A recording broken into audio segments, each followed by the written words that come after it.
Hello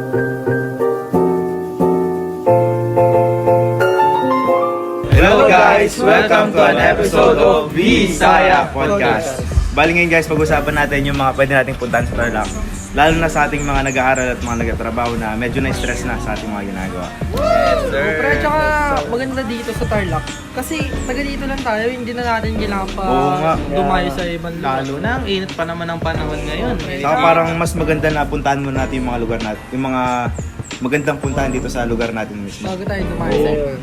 Lalo na ngayong katatapos lang ng exams natin, final. Nakakapagod. Nakakapagod, Tapos na score nyo, pre. Wala, bagsak, yun lang. Huwag nating ano yun yan. Wag na. Nandito tayo para mag-chill, di ba? At mag-usapan yung mga magandang puntahan para mag-chill. Ano ba kasing hinahanap natin sa isang galaan, pre? Sa mga lugar. Kasi ngayon halos pinupuntahan ng mga tao, mga beach, ganun. Nag-swimming, ganun. Mga swimming. Lalo na mainit ngayon. Papalamig, magagala. Saka iba kasi yung iba yung pakiramdam kapag nakikita mo yung tubig. Parang nakakapahinga. Totoo. Lalo na ngayon, pre. Mas magandang dumayo muna kasi kaysa sa bahay tayo. Ang taas ng kuryente, pre. Lagi nakabukas yung aircon. Tapos? So, may naisip ako eh. So, pupunta na, alam niyo yung Nambala na river, pre? Saan kasi banda yun? Parang narinig ko na Sama yung Tarlac, pre. Pre, But, oo, yung pinuntahan ng mga barkado ko nakaraan. pre, solid doon. Nag-single lang daw sila pre, pero pre, solid daw doon. Pre, kami rin nag-single lang kami, pre. Ano single Pre, ginamit mo? tatlo kami nun, pre. Huwag mo sabihin yung single mo, ha? Pre, yun na ginamit namin, pre. Yung isa, pre, nakadaan hari pa. Pre, buti nakabot pa kayo, walang sira. Kami, pre. Hindi na kasi ganun kahirap. Saka parang ganun ka-accessible yung lugar na yun.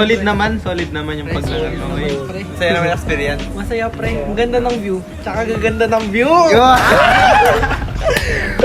Ano bang mga meron doon? Yung malalim ba siya? May mga isda ba? Siyempre, iba-iba kasi sa ibang parte ng ilog doon, pre. Hindi mo na kailangan tanungin yan eh. Kasi andun na lahat eh. Kung explore mo na lang. Ano bang ginawa niyo nun? Lumangoy ba kayo? Pre, langoy-langoy kami, no? Alam mo yun? Tapos tumingin ng Iba naman yan. Picture. Langaw na yan. Pre, so nagpicture-picture kami nun. Dami ko na po sa ID ko nun, pre. Dami rin pumuso. Yun lang. Pero parang kapag gabi, parang masasarap mag-camping, no? Oo. Kasi may pinuntahan kami na nakaraan. Saan kasi yun? Sa Baag ba yun? Sabi ko po na ito ko sa'yo nakaraan. Pre, bumiyahe kami doon mga 7, tapos dumating kami mga before 9 na yata. Kasi syempre hindi pa namin masyadong gamay yung lugar. Ganun. Pero pagdating naman namin doon, pre, nakakapahinga yung lugar doon. Lalo na makita mo yung city lights, gano'n.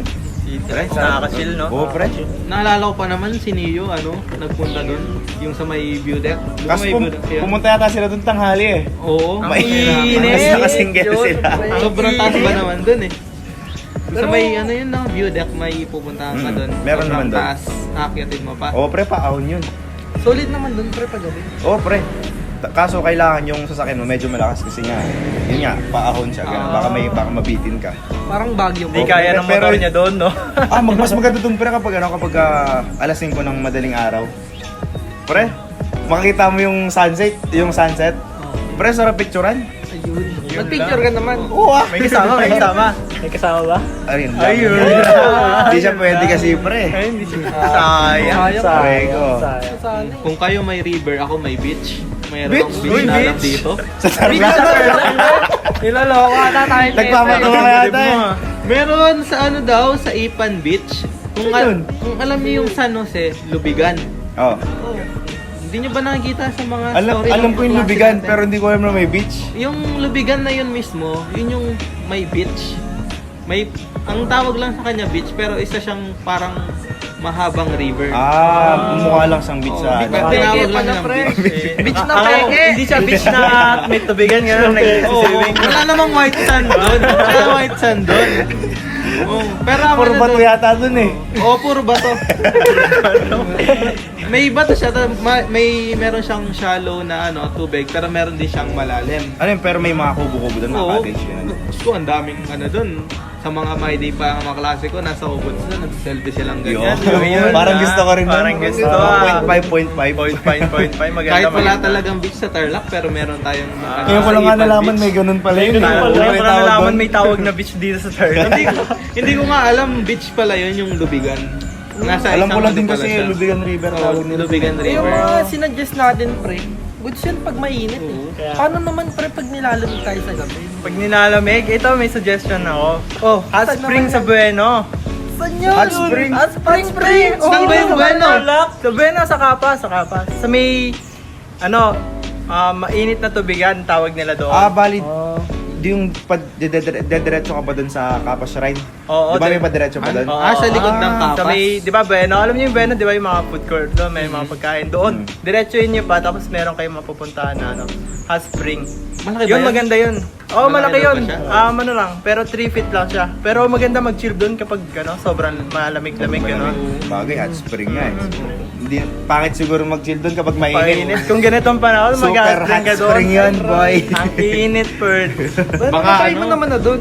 Hindi pa nga eh. Aray ko! Sinusuggest Di ko mo muna. pala tinry. Nakita ko kasi mga kaibigan Ah. sinuggest nila sa akin yun. Ano daw maganda daw doon. Kapag kapag gabi. Oo, ganon. Kunyari pumunta sila bago sila pumunta Bueno, ganyan, sa food court, pumupunta muna sila doon. Maganda yan pag tag-ulan. Punta tayo. Try natin. Hindi ba lalamig na yun? Ganun. Hindi yun. Sa ano kasi, sa bukal yan. Sa bukal. Kala ko parang swimming pool eh. Iniisip ko pa lang parang relax na ako sa pupunta niya eh. Ikaw, Ah. may alam ka bang pupuntahan dito sa Tarlac? Meron, pero sobrang underrated niya kasi ito sa, alam niyo ba yung Mount Damas? Mount Damas? Saan yun? Ano yun? Hindi ko alam no, ang underrated kasi. Pero sa malapit yun sa near sa San Clemente, Camiling tsaka Mayantuk. Malayo Ano yung ano siya talaga for hikers, pang camping kung gusto niyo. Maganda pala. Malapit ba Ano siya yung sa- nag-hike ka din doon? Oo, nag-hike Ilang ka. oras yung lalakarin mo? Babiyahe ka pa ng sobrang tagal, tapos pag biyahe mo, may hiking na 4 to 5 hours. Sobrang tagal. Ang layo na Pre, sana. Pero marami kang madadaanan pa Pagod ka na sa hiking biyahe, mo. tapos mag-hiking ka Pre, pa. di ba ang Pero worth purpose it ng- naman yung pag-hike mo doon, Di, pre. di ba purpose ng pag-unwid natin? Makapag-rest? At Oo. parang Hindi kasi may nakakapagod. mga tao kasi na ano, eh, parang Kaya nga. nakakapagpahinga sila. Pag nakita nakakapag-unwind. nila yung view ng... Oo, sa Yung kahit may nag-hike kasi sila. sila doon, mawawala eh, yung pagka- pagod nila. Kumbaga pagod man sila physically pero mentally parang Sa napapahinga 4 sila. hours na yun, pre, may mga ano naman ko. Oo, marami. May mga rivers doon, tsaka tsaka mga waterfalls. Ang ano nga lang doon, Solid, pre, solid. malapit ba siya sa highway? Hindi, Oo, malayo papasok siya, ka. malayo siya. Malayo yun. Mundo kasi yun eh, Siguro, pang hiking talaga eh. Kailangan mo pa ng transportation. Oo. Iwan mo pa nun yung Oo, sakyan. kaso ang hirap nun. Kaya Iwan, nga. baka manakaw. Hindi, may mga nagbabantay naman yata doon, di ba? Meron siguro. Yun nga lang, mga binabayaran pa yun. Oo. Meron. Ano, sa tingin nyo, saan kaya tayo talaga? Sa beach o sa bundok o sa hot spring? Yung mainit pa. Pwedeng- Siguro mag-swimming. Kung sa panahon na Pangit ganito, maganda mag-swimming, no? Oo, hindi. Wag sa hot spring. Wag sa hot spring. Basta wag sa hot spring. Pwede din naman sa bundok kasi malamig yung bundok. Oo, pwede din. Kasi Mga nga lang falls parang pa. babiyahe muna tayo ng madaling araw. Oo. Mga alas 2, gano'n. Lalo na malayo yung akitin natin. Pero sabi, sulit naman daw eh. Sulit naman talaga doon. Tsaka pwede ka talaga magpalamig doon kasi may falls doon eh. Bali May pagkadating mo dun sa taas, swimming ka na lang, no? Hindi. Aray ko, bakit? Bawal. Dadaanan mo lang yung falls. Dadaanan Nasa mo taas lang. yung, nasa So taas parang yung- pag picture-picture lang, Ah. gano'n. Bawal mag-swimming doon? Pwede naman siguro kasi Hindi, pwede. nadadaanan mo. Pwede yun, no? Kasi- Kasi Pwede yun. Pwede yun. pre, Kung pagod sulit ka pala umakyat, dyan, pre. Dami. Dami din Eh, pala, no? Paano yun, pre? Sa mga sinuggest niyo ba may mga mabibilan ng pagkain? Oo. Kasi sa amin, Yun lang yung sa amin, pre, problema. yung sa tabi nun, pre, ang dami nag-iiyaw dun, pre. Dun sa... Hindi ko lang alam tawag Saan kasi eh. yun? Sa Nambalan? Oo, sa Oo, pre. Nambalan, madami nagtitinda ng mga iawin. Pre, hindi ko lang alam tawag kasi ano eh, Kapampangan eh. Eh, di- Siyempre, galing ako Manila, di ba? Eh di kahit hindi ka na magbawa ng mga pagkain, basta may pera ka, no? Basta may pera. Basta may pera. Saan masasarap ng mga Kasi- pagkain dito sa Tarlac, Pre, di ba? solid. Yeah. Solid Actually, talaga yung oo. mga pagkain Oo. dito. Nung una, pre, ayoko sa ano eh, pagkain sa Tarlac eh. Kasi alam mo yung mga itik-itik na ganyan. Ay, mga buro, no? Oo. Mga buro. Pero nung tinikman ko yung doon, pre, Masarap. sulit ang Masarap, sarap. Solid Oo, talaga. magugustuhan mo yung pre. O yung ano pa, may mga sorry. Tubig pa tayo, di ba? Yung sa mga tabi-tabi sa may DA. May nakita akong gano'n eh, dun sa highway na ano, pagkalagpas dun sa... San Miguel? Oo, sa San Oo, Miguel. yun sinasabi ko. Makita mo sila nag-drive ka ganyan. Gumaganyan sila, oh, kala mo parang... Eh, natikman mo na ba yan? Nakabili ka na ba? Hindi pa. Hindi, pero nung bata ako, sila papa ko, sila yung nag-uwi ng mga gano'n, yung mga tubig-tubig. Meron din sa mga may sa malapit sa nga yan? Sa F. Taniedo, 5 piso isa. Ay, May oo, nagtitinda natikman ng ko tubig yun, ba? natikman ko. Meron, Legit? goods masarap. Solid ba? pre, Solid? Hindi ko man alam Tamis yan. pre, masarap. Solid. Ano kasi sa atin, di ba? Di ba Pinaghalo. kasama kita nun?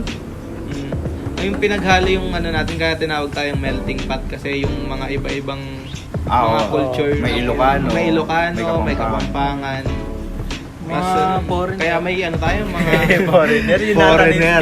may pinakbet. Di ba masarap din yung pinakbet Ay, oo, sa atin. Pinakibet, Yung, yan yung solid. Solid, original talaga. Lal. Pre, ang dami palang pupuntahan dito, no? Hindi na nga tayo Hindi na makapili. tayo Nag-ano na nga tayo sa mga... Hindi na pala natin kailangan dumayo, pre. Kaya nga, kala nga natin wala mapupuntahan dito sa Tarlac eh. Tayo na pala dapat yung dayuhin. no? Kaya Tarlac na pala. So, syempre, di ba, katatapos lang ng yung playoff sa NBA. Kumbaga finals na, di ba? Yung mga sila Lebron, sinasabi nila sa Boracay pumupunta. Hindi pwede na pala sila dito. Di Tarlac na lang sila. Tarlac na lang. Doon sa beach na sinasabi natin na lang. Suggest natin kila Lebron. Oo nga. Ay, sila Curry. Chat ko sila mamaya. Eh, pagpunta ni Lebron, nasaan yung beach, sabi? Yan na yun. Yun na yun, no? Hindi na pala sa Boracay. Grabe naman yan. Sa Tarlac na pala. Nakakapag-wonder din kasi yung kunwari dati di natin alam na may ganto ganyan pala sa Tarlac na may mga pwede tayong pagsimingan. Mostly kasi mga swimming pool lang nakikita Oo natin, nga, di ba? mga resort lang no? Kaya paano kung gusto natin mag-nature trip, di ba? Saan tayo ayun, may mga liblib pa pala. Ngayon lang kasi sumulpot yan eh. Mga pre. Tsaka hindi rin kasi ako na alis dati. Kasi yung resort namin, lagi ako dun eh. Ang laki pa naman. Yun, sana. Ayun, sana. Kaya parang nakatulong din yung social media sa atin, no? Na nalaman natin yung mga ganyan lugar sa Tarlac. Nung bata ako, hindi naman ako Hindi ko dito talaga- sa Tarlac eh. hindi ko Pupunta talaga- ako Pangasinan, La Oo. Union. Lalo na kapag gusto nyo mag-beach, mayroon mag-swimming. Sa ibang lugar talaga. Pero may mga ganito Wala lugar naman sa kasi Tarlac. talagang beach dito sa Tarlac eh. Oo naman. Nasa gitna tayo, landlocked tayo. Naalala ko nun pag palapit na summer pre, nagbubuk na sila ng flight sa Miami. Grabe pre. Miami. Malayo naman. Malayo Eh, naman. baka yung Miami na Oo, pagkain, hindi. yung alam mo yung Miami. pagkain ng Miami. Dito lang pala sa may palengke, no? So, hindi na pala kailangan dumayo. Hindi na kailangan punta sa Nandito Miami. na pala lahat, pre. Hindi na kailangan na lang. Meron ka ng magandang beach, meron ka ng magandang bundok. May Camping mga site, pagkain ka pa. May hot spring ka ba? Diba? May hot spring pa. Mainit. Ano na lang yan, tsaka na natin yan kapag tagulan O na. kapag Init na ngayon kasama Kaya, natin bilad dito na ako eh. dito. Bilad na mabagat spring mo pa. Oh, sa tingin nyo saan tayo pupunta? Pero ako parang gusto ko talaga yung matry yung bundok eh. Kahit ako yung hiking, kahit Pangatlo, nakakapagod yun, talaga. parang gusto ko matry. Kasi meron na rin waterfalls doon, pwede mag-swimming, Oo, di ba? Pwede lang yung pag Kumbaga, napagod, no? isang biyahe lang, marami ka na Oo, mapupunta. marami. Nakikita mo pa yung mga nasa baba mo, no? Yung mga nature. Real. Kaso kaninong sasakyan? Kaninong sasakyan? Ay, Yun uy, lang. Tingnan nyo Ang yung dami may gusto sasakyan. puntahan, wala tayong sasakyan. Yung meron kayo, di ba? Actually, yung iba naman sa sinuggest natin, hindi naman kailangan ng ganun na sasakyan. Siguro single okay na yun. Yung mga motor lang, no? Mga tricycle. Kasi, Kasi yung iba access, so naman. basta huwag lang yung mga bundok-bundok. Kanino Pero kung bundok siguro. Yung Bawal tricycle, ba yung- yung tricycle tapos yung single niya. Ganyan na yun. Ilan ba tayo? lima tayo. Uy, sakto. Sobra pa lang. Sobra, pwede pa tayo sama na isa. Hindi, lalagyan na yun ng mga Ayo. gamit na lang. Gamit. Hindi, pagkain, sabi mo, bibili tayo. Oh, bili na lang tayo sa Sabi, daan nun. Marami naman tayong mabibilan sa daan. madami Ano mga na- merienda? Libre na ni Carl, no? Sarap-sarap pa sa Tarlac. Oo, pre. Oh, so paano yung pagkain pa na? Libre man na Si yun. Carl na lang daw. Libre ako daw, wala akong pera. Hindi naman kasi ganun kamahal yung pagkain. Oo. Oo, Kasi mura syempre, lang. Mura lang. Like pinopromote affordable nila talaga. yung ano, pre. O, Gian. 500 pesos, marami na ba yun? Pwede ka nang Oo, pre. pwede ka nang magtanong sa mga audience natin kung may mga So masasuggest pa yung sila. mga supporters natin dyan sa Tarlac, baka naman may masasuggest pa kayo sa aming lugar dito. Na hindi Oo, namin tama. alam. Kaya- Baka may mga nakatago pa. Yung mga sinasabi niya, beach din namin alam yun eh. Baka mas maganda pa pala yung suggestion nila, no? So baka kayo meron kayo dyan masasuggest sa amin. So let us know in the comments na lang, no? Oo. Kaya baka ano pa. Ano natin? Babasahin na lang daw ni Carl yung mga comments. Ako magbabasa Baka sa sa'yo, next ah. baka sa next episode natin pag-usapan natin yung mga ano naman yung mga kainan naman, yung mga Kainan, restaurant. Kainan Tapos dito pwede sa rin tayong Tarlac. mag-episode sa mga pinuntahan natin. Yun Oo, na nga, pwede pre. din, Pwede tayo din. mag-podcast sa ilog, pre. Oo nga no. Podcast sa ilog, angat. Nakita Goods pa yun, naman ng goods. nagpo-podcast sa ilog, pre. Grabe, sobrang fresh na fresh sila. Di sila naiinitan. Nakababad. Oo, pre, babad sila, pre. Paano yun? Kailangan mo lang naman kasi yung sa, actually dun sa pinuntahan ko, pre, yung ilog dun, may part na mababaw. So kailangan mo lang magdala ng upuan. Tapos pwede yung camera lagay doon, no? Oo, maganda, Parang maganda naalala rin. ko, pinakita mo sa akin yun. Ayo, pre, naaalala mo ba yun? Oo. Yun, so baka next episode natin, baka mapuntahan natin. Tapos kapag nagutom tayo, no? Tapos Kain na lang. tinamad na Sarap. tayong tumingin sa mga bangketa, tingin tayo sa mga restaurant. May restaurant sa bundok. Pag-uwi kasi natin. Sa bundok eh. So yun na nga yun para sa episode natin, no? Eh di yun, marami na tayong mga nalaman about sa mga pwedeng puntahan natin sa Tarlac. Kami nga mismo, hindi namin alam kung saan yung mga yun eh. Oo. Ngayon lang namin. Sana marami Kaya natutunan sa mga podcast na nalaman to. Guys, abangan nyo ang next episode namin sa Bisaya Podcast.